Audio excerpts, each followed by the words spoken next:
2 months later this pops up, not necessarily connected in any way, shape, or form. You mean not connected in what they might be doing, like, because we don't have any subways down in the southeastern part of the country? No. I'm saying that my interpretation in showing this guy up in London is entirely coincidental. It was 2 months before the events that we had this past few weeks. Yeah. And may not be related in any way, shape, or form. May not, but it may also be. Correct. But therefore, anything beyond that is speculation. And at this point, we don't have enough to speculate as to what's going on. Okay. If there were an individual, an actual physical individual, would that also mean that the second party, who would be the female aspect, who is crippled, and I think you said blind also? Right. Could that also be a real person? Sure. But it could also just be a personification of the data that's showing up. That's the nebulousness of the whole thing. Yeah, okay. Your gut feeling, Cliff, as the creator and runner. I think they're people. Real people? Yeah. Jeez, that's scary. I don't see them as evil. I don't see them as being involved in bombings or any of that. I see them more as omens or representation of factional infighting or something. But still real individuals. Correct. Could you clarify that a little for me, because there seems to be a dichotomy there? I wish I could. I'm not really in a position to. I also find myself going to have to report here that I'm getting very weak and may have to rush off and throw up. I've been sitting up in a hot room here for the last couple of hours. Oh, geez. Well, don't do that, my gosh. But so I'm not at my best. I'm feeling a little bad at the moment. Could you play music for a minute? Are you going to come back? Oh, certainly. I'll be back in like 2 minutes. Let's play some music. You got that right. Okay. Be right back with you. It's inordinately hot up here, and I just wasn't quite prepared for that. Okay. Go ahead and I'll just chat, and we'll play some music. Thanks. Okay. Back in 2 minutes, then. I'll leave the line open. Thank you. Friends, I got to tell you, this is not only is everything that Clif shared with us tonight, this is incredible information. I hope that a lot of you now understand what he has been doing, because this is the first time in all the time I've known Clif and all the shows. Well, we haven't done a lot of shows, but in all the information I have read in his Webbot runs, which have been quite a few, this is truly the first time that I not absolutely understand it, because it's so far beyond me and my ability, but I do understand now the concept behind what Clif is talking about. And I got to tell you, I am more astounded by what he has put together, because, and I said it, and I think Clif agreed, he has found a way to tap into the collective consciousness by dealing with the subconsciousness of individuals. He has figured out a way to tap into the collective consciousness of humanity. And let me tell you, friends, that's pretty awesome. And not just theoretically, but look at the stories. Look at the facts that Clif has talked about, and his ability, when he puts it down on paper, I don't care whether it's a couple of days, a couple of weeks, a couple of months, or longer,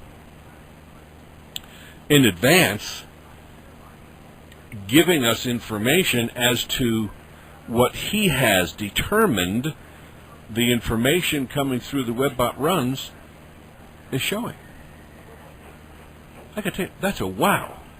That is absolutely phenomenal. Still there? I'm still here. Oh, so sorry about that. No, that's what you did. You really get sick? Yeah, I'm a vegetarian, and it's extremely hot up here, and my wife was cooking, and it usually doesn't affect me this way. She's not. Oh my gosh, man!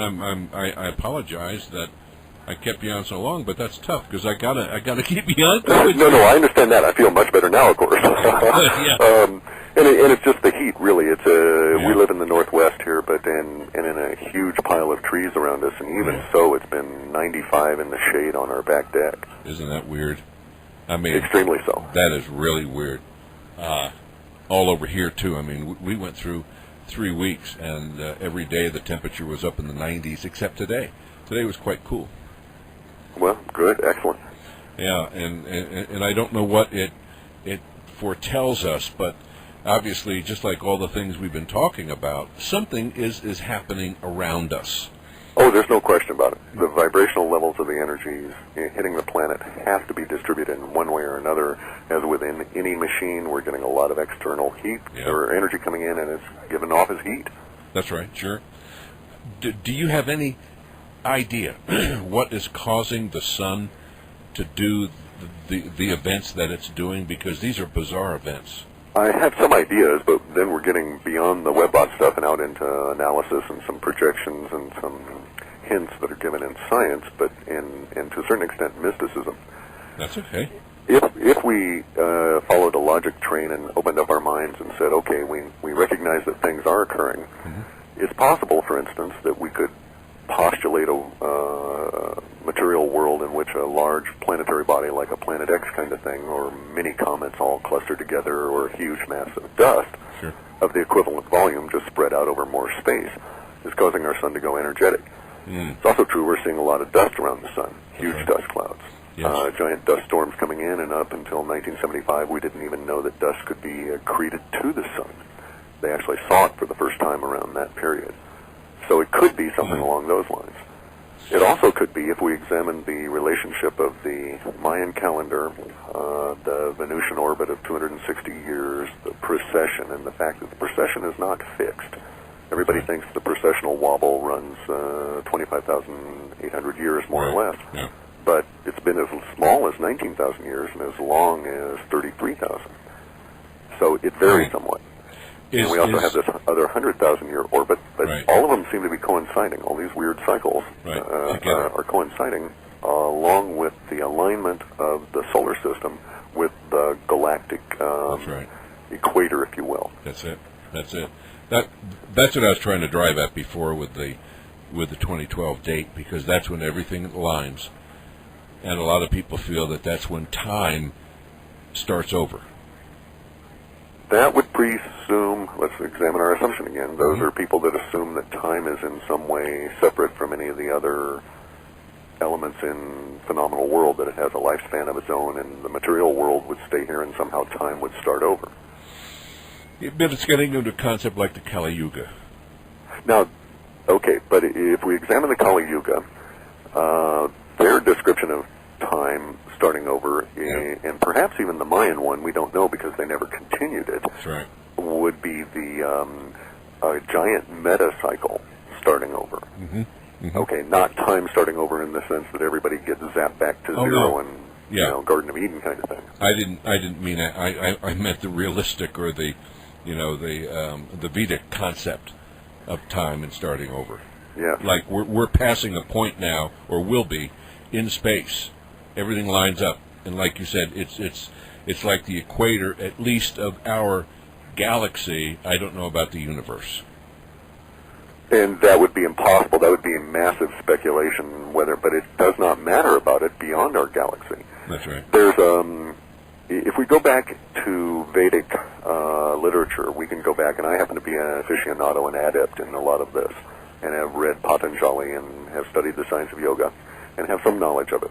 And if we go back into the details of it, look at the historical descriptions of things they've had to endure, and some of the language that has come out of the Great Flood that they survived and the things they wrote down, we discovered that 22 trillion times a second a pulse comes out from the middle of the universe, and it travels instantaneously because it is at a particle level or an energy level that is before it reaches the material phenomenal world, what Tom Bearden and other scientists would call scalar energy. This scalar energy we could also call plasma.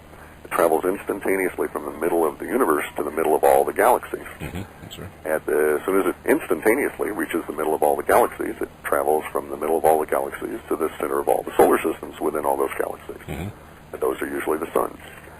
there it manifests at their inner core as the creation of what Buddha called Kalapa, or the indivisible unit. And it literally is Einstein saying mass equals energy, right, with a little bit of fiddling around. Mm-hmm. And you can go one way or you can go the other. And the universe chooses, at that point, with that particular pulse, 22 trillion times a second, to create matter with it. One could postulate that that level of alignment that we're opening ourselves up for by our solar system sliding into alignment with the Milky Way's center, yeah, we're going to get more of that energy. It's possible if we look at things, because our little solar system is unique in the universe in a number of ways.